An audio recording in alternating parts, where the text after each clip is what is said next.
지난 3분기에 정비사업 주요 사업 진행 결과 중에서 신월곡 1구역을 한번 체크를 해보실 필요가 있겠습니다. 사업 시행 인가까지 나아갔죠. 지금의 정비사업 시장에서 사업 시행 인가까지 갔다면 커다란 훈장을 단 것이나 마찬가지입니다. 이 신월곡 1구역 아시는 분들은 아시겠습니다만 청량리 이 지역이랑 좀 비슷한 부분이 있죠. 다들 알고는 계시지만 이게 표면적으로 드러내서 이야기하기 좀 꺼려지는 그런 시설이 있었던 과거에 슬럼화된 곳이었습니다. 하지만 이 정비사업을 통해서 완전 새로운 곳으로 거듭나게 되는 것이죠. 기름 뉴타운이 전체 뉴타운 사업 중에서 꽤 성공적인 뉴타운 사업으로 평가를 받았었습니다. 한동안 그 흐름이 조금 이제 끊겨 있다가 이런 신월곡 1구역 같은 곳, 기름 뉴타운 인근에 새로운 정비 사업을 대규모로 진행을 하면서 그 명맥을 이어나가게 될 것이다라고 판단이 듭니다. 사실 강북 지역 안에서 서울 도심권, 4호선을 이용한 서울 도심권 이동이 이 정도로 편리하면서 또 대규모 아파트, 신축 아파트가 공급되는 곳이 많지 않습니다. 소위 말하는 가성비를 따져서 어떤 접근을 하실 때 빼놓으실 수가 없는 지역이다라고 판단이 듭니다. 사실 사업 시행 인가 단계이기 때문에 청약까지는 시간이 좀 걸리겠죠. 그래서 어떤 적정한 예산을 갖고 청약과 정비사업 단계에서의 진입 양쪽을 놓고 저울질을 하시는 분들에게는 바로 지금 단계에서 진입하시는 것도 적극적으로 검토를 해보실 필요가 있겠습니다. 그리고 이제 마천 3구역에서 보실 것은 특이사항이 있죠. 2008년도 정비구역 지정이 됐다가 일몰제 위기에 몰렸던 곳입니다. 해제되느냐 마느냐 그런 위기에 이제 몰렸다가 기사 회생해서 올해 7월에 조합 설립 인가까지 정식으로 나아간 곳입니다. 지금까지 각종 정비 사업과 관련된 제도 그리고 개별 지역별 제 강의를 들으셨던 분들은 아시겠습니다만 일몰제 위기에 몰렸다가 조합 설립까지 다시 한 발 나아가는 것이 정말로 쉽지 않은 일입니다. 그리고 지역 자체가 강남권이라고 이야기하기는 좀 어렵겠습니다만 강남과 꽤 가까운 위치에 진행되고 있는 사업장이기 때문에 역시나 관심을 갖고 지켜보셔야 되겠죠. 근데 정비사업 초기 단계이기 때문에 청약을 기다리는 것은 상식적인 일은 아니겠고요. 이 단계에서 내가 들어가겠는가를 한번 검토해 보실 만한 주요 지역이다. 이렇게 평가를 내릴 수가 있겠습니다. 그리고 3분기에 진행된 그 정비사업 분양 단지 중에서 가장 주목해 보셔야 할 곳이 바로 이 수색증산 뉴타운, 그중에서도 수색 13구역이 되겠습니다. 가장 높은 전체 단지를 놓고 평균 경쟁률을 봤을 때 가장 높은 경쟁률을 기록했던 곳입니다. 그럴 수밖에 없는 부분이 2분기까지 뭔가 이제 답을 얻지 못하신 분들이 3분기에 몰려서 이제 대거 지원을 하신 부분도 있었고 전체 평형대별로 책정된 분양 가격 자체가 대출을 원활하게 받을 수 있는 그러니까 더 많은 대중들이 지원을 할 수 있는 그런 가격대였던 것입니다. 그리고 전반적인 재개발 사업이 이제 활성화가 되면서 대규모의 신축 아파트 단지를 만들어내는 또 교통 여건도 개선되는 그런 장점이 부각됐던 곳이기도 합니다. 뒤에서 청약 경쟁률을 어떠했는지 자세하게 살펴보겠습니다만 이러한 상황들이 계속 반복될 것 같습니다. 남아있는 몇몇 곳에 9억 아래의 분양가로 책정된 교통 요지, 새롭게 신축 아파트를 만들어내는 곳에 있어서는 높은 경쟁률을 계속 보일 수밖에 없을 것 같습니다. 총 1,464세대 공급이 되죠. 대규모로 공급이 되고 건폐율은 20%가 약간 넘는 수준입니다. 이 정도면 양호하다고 할 수가 있겠고요. 2023년 7월 입주를 앞두고 있고 전용 면적이 39제곱미터부터 시작해서 120제곱미터까지 좀 넓게 다양하게 포진이 되어 있습니다. SK건설과 현대산업개발이 공사를 맡게 되기 때문에 이 아파트 단지명에서 딱 나타나죠. DMC SK뷰 아이파크 포레라는 단지명을 달고 열심히 지금 공사에 들어가 있는 상태입니다. 경쟁률 결과를 보시면 전체 평균 경쟁률이 340.3대 1이었습니다. 가장 이제 높은 수준이었던 것이죠. 이렇게 높은 경쟁률이 나타날 수밖에 없었던 이유는 앞에서 설명드린 바로 그 맥락에서 해석을 하시면 되겠습니다. 그 중에서도 1, 2, 3위를 평형대별로 체크를 해보자면 38평형이 가장 높은 경쟁률을 기록을 했습니다. 4세대 공급하는데 7,900명이 넘게 지원을 하신 것이죠. 전체적으로 청약 경쟁률 자체가 4자릿수가 나오고 있습니다. 1977대 1까지도 기록을 나타내고 있는 그런 상황이네요. 이 단지로 그치지 않을 것입니다. 이런 비슷한 상황이 계속 몇 년간 반복될 것입니다. 치열한 경쟁을 뚫고 나가야만 청약에서 당첨되실 수가 있는 것이죠. 그래서 이렇게나 불확실성의 리스크가 크기 때문에 이 청약 하나에만 모든 것을 걸고 계시다가는 의외의 결과를 맞이하면서 낭패를 겪으실 수가 있기 때문에 항상 또 하나의 이 활로를 좀 개척을 해 두셔야 되겠습니다.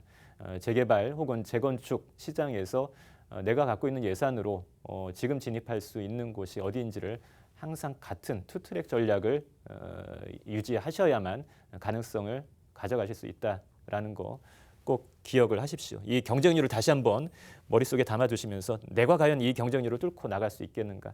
사실은 쉽지 않습니다. 현실적인 이 판단 감각을 좀 길러보셔야 되겠습니다. 그리고 기타의 분양단지를 보시면 역시나 이 기름 역세권의 또 하나의 이 재개발 분양이 이루어졌었고요. 개포주공 1단지 이 강남권은 조금 자세히 설명을 드려야 합니다만 앞에서 이제 개포 4단지에 대해서 상세하게 설명을 드려서 간략하게만 보시면 최고 가점 79점을 기록하는 그런 상황을 보였습니다. 15억이 넘는 평형대가 많았죠.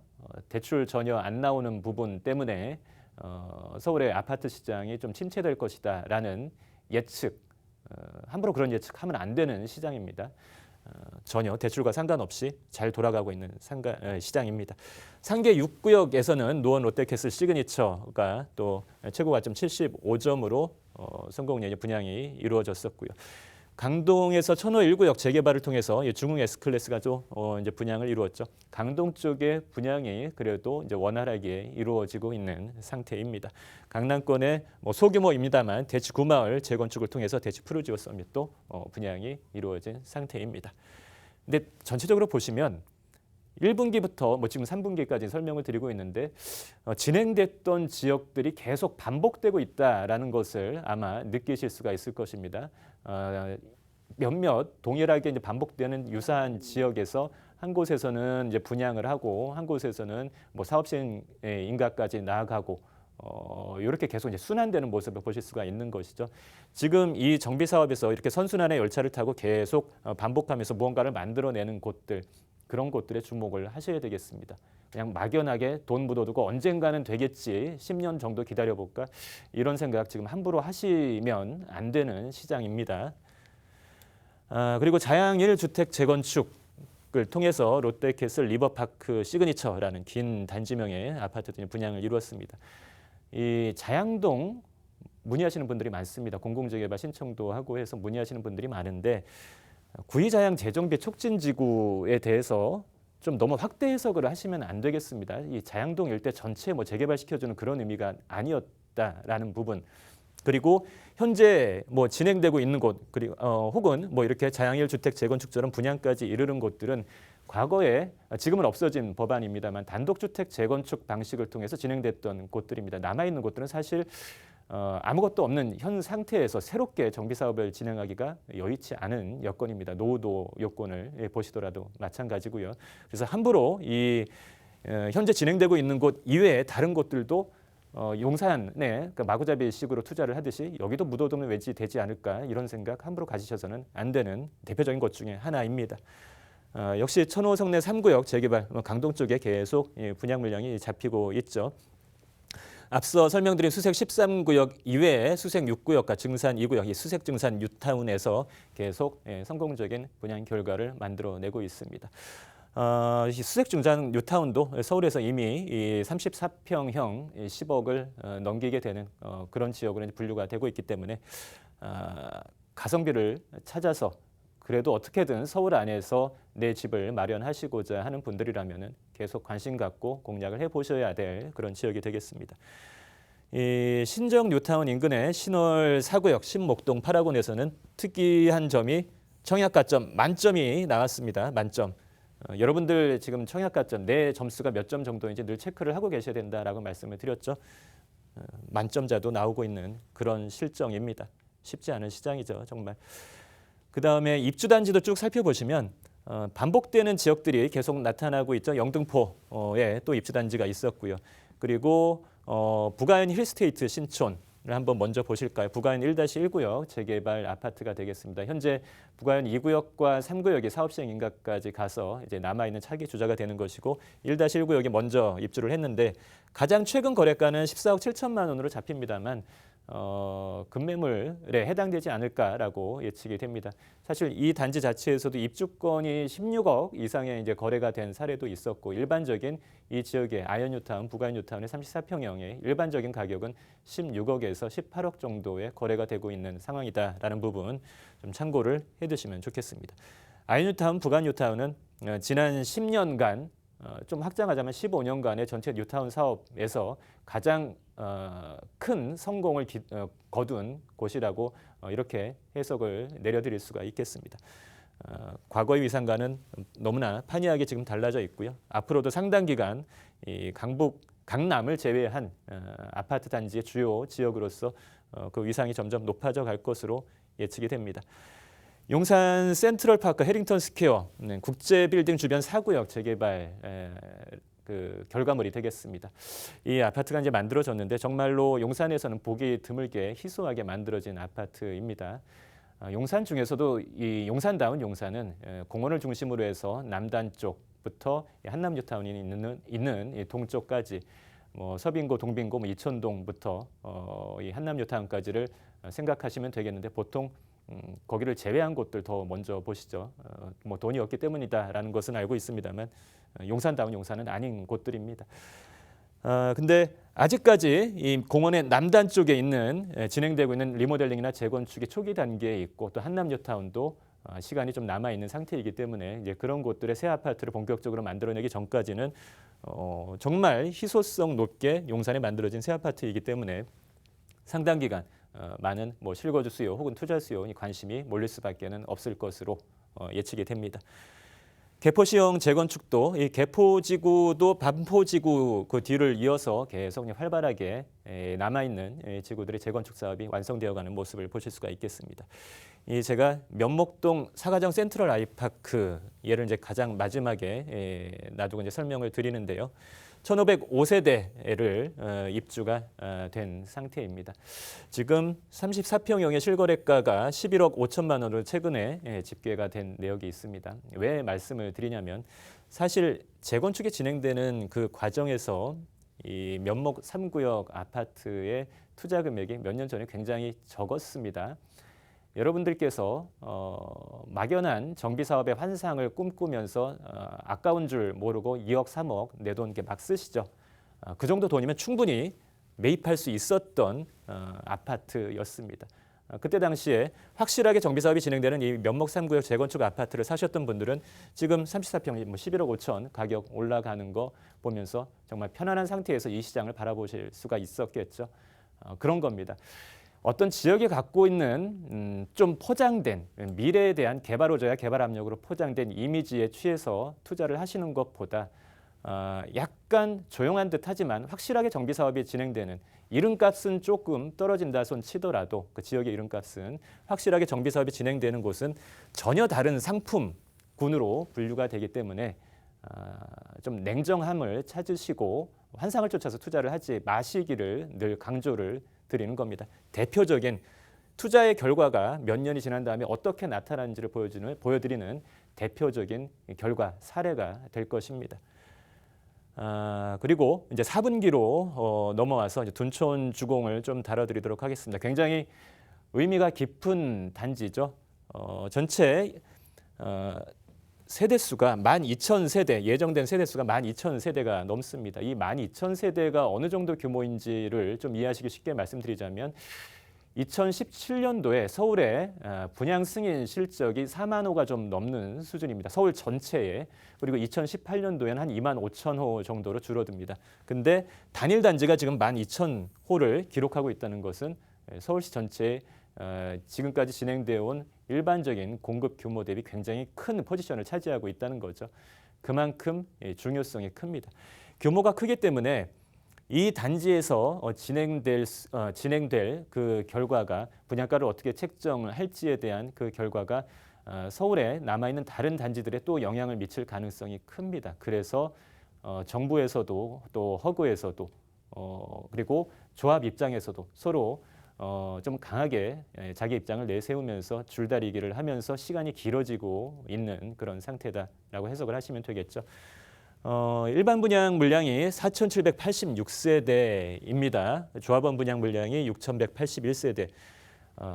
왜 일반적으로 진행되는 재건축 단지들, 최근에 진행되어 왔던 재건축 단지들 대비 전체 세대 중에서 일반 분양 물량이 차지하는 비중이 굉장히 크다라는 것을 한눈에 아실 수가 있겠죠. 그리고 좀 선호도가 높은 84제곱미터부터 시작해서 그 이하 소형 평형대만 일반 분양을 하고 있는 그런 상태입니다. 왜 그러냐면은 이제 몇몇 남지 않았던 저밀도 지구의 아파트, 거의 이제 마지막 남은 저밀도 지구 아파트의 이 대대적인 재건축이었기 때문입니다. 일반 분양 물량의 포지션이 전체 세대 중에서 거의 40%에 육박합니다.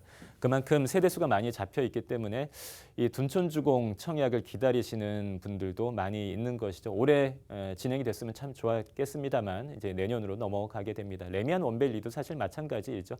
이렇게 큰 규모를 예정하고 있는 주요 단지들 분양이 올해 이루어지지 못하고 내년도로 넘어가면서 계속해서 순차적인 서울의 정비 사업을 통한 신규 아파트의 공급이 뒤로 늦어지는 것입니다. 그 공급이 늦어지면 늦어질수록 가격의 안정화도 마찬가지로 전세 가격도 마찬가지입니다. 가격의 안정화를 기다리시는 분들에게는 그 시기가 뒤로 늦춰지는 시그널이다라고 생각을 하시면 되겠습니다. 일반 분양 물량 4,786세대, 조합원 6,181세대로 이제 구성이 되어 있는 상태입니다. 진행 단계를 보시면 2006년도에 정비구역 지정이 돼서 그 전 단계, 관리처분 전 단계까지 큰 무리 없이 계속 진행이 되어 왔었습니다. 2017년 5월 관리처분 계획 인가를 받고 착공 신고까지 현재 이제 들어가 있는 상태에서 공사를 하고 있는데 사실 관리처분 계획 인가를 받게 되면은 큰 무리가 없으면 바로 이어서 이제 분양까지 이어졌겠습니다만 하필이면 그때를 즈음해서 허그의 분양가 심사 기준이라든지 또 분양가 상한제에 대한 가격에 대한 통제 규제가 심해지면서 조합에서 이제 한 발 뒤로 늦추면서 계속해서 이제 원하는 가격을 좀 실현시키기 위한 노력을 기울이고는 있는 상태입니다. 가격 차이가 꽤 크죠. 조합이 원하는 가격 평당 3,550만 원이고요. 그리고 허그에서는 2,970만 원을 이야기를 하고 있습니다. 이 가격 차를 좀 이해하시기 환산을 해드리자면은 34평형의 경우에는 대략 분양가에서 2억 원 정도가 차이가 나게 됩니다. 그리고 앞서서 예정되었던 이 4,000세대가 넘는 일반 분양분 34평형 이하죠. 개별 평형대별로 이 평당가를 적용해서 계산을 해보면 전체 이 둔촌주공 재건축 단지의 사업비에서 약 6,500억 원 정도의 차이가 벌어지게 되는 것입니다. 함부로 양보할 수가 없는 가격이 되는 것이겠죠. 그래서 시간이 많이 걸리는 것입니다. 후분양에 대한 이야기도 나오고는 있습니다만 규모가 워낙에나 크기 때문에 사실 그 공사 진행 과정에서의 비용을 감당하기는 쉽지 않아 보입니다. 그래서 조심스럽게 예측을 해보자면 내년도에 조합이 원하는 가격과 그리고 허그에서 제시하고 있는 가격 그 사이에서 적정선을 찾아서 분양이 될 것으로 그렇게 예측이 되고 있습니다. 강남권의 거의 마지막 남은 그래도 반포나 개포보다는 가격이 굉장히 저렴하죠. 좀 공략해 보실 수 있는 많은 세대가 잡혀 있는 단지이기 때문에 청약을 기다리시는 분이라면 당연히 관심을 갖고 보셔야 되겠습니다. 근데 이렇게 세대수가 많이 잡혀 있으면 그만큼 많은 분들이 지원을 하게 될 겁니다. 경쟁률은 결코 낮지 않을 것이다라는 거 감수하고 보셔야 되겠죠. 둔촌 올림픽파크 에비뉴 포레라는 이름이 이제 붙었습니다. 올해 그 조합원들 투표에 의해서 이제 결정이 된 상태고요. 규모이니만큼 현대건설, 또 현대산업개발, 롯데건설과 대우건설 4개 건설사가 컨소시엄을 구성해서 공사를 진행을 하게 됩니다. 제가 가장 중요하게 보는 이 건폐율 18%의 쾌적성을 지닌 이 단지 구성이 가능한 상태고요. 12,000세대가 넘는 공급을 이루게 됩니다. 35층까지 총 85개 동의 대규모 면적으로 진행이 되고 일반 분양이 진행되는 84제곱미터 이하의 가장 작은 게 29제곱미터까지 이 소형 평형까지 일반 분양이 진행이 되고요. 또 가장 큰 평형대 156제곱미터까지 10평형대부터 50평형대까지 고르게 평형 배정이 되어 있는 상태다라고 참고를 해두시면 되겠습니다. 그리고 신반포 사지구 재건축 과정에서는 건축심의 통과가 이루어졌었죠. 관리처분 인가까지 갔다가 좀 뒤늦게 이 건축심의가 통과가 된 상태입니다. 이 조감도를 보시게 되면 스카이브릿지라는 게 들어가 있죠. 바로 이것 때문에 건축심의가 더뎌졌었습니다. 위화감을 조성한다라는 이유로 건축심의에서 계속 고배를 마셨던 이 디자인이었는데 결국은 이 스카이브릿지 안에 커뮤니티 시설은 넣지 않고 통로로만 이용한다라는 전제하에 약간 수정을 해서 건축심의는 통과가 된 상태입니다. 그래서 남아있는 이 4분기에 진행된 주요 정비 사업장의 진행 내용들과 또 분양 또 입주의 결과들이 있는데 그건 다음 시간에 또 이어서 설명을 드리기로 하겠고요. 신반포 사지구 일단 건축심의 통과됐다라는 이 소식까지 또 어떤 의미가 있는지 이 내용까지 말씀을 드리고 오늘 다 설명 못 드린 부분 다음 시간을 약속을 드리면서 강의는 이렇게 마무리를 짓도록 하겠습니다.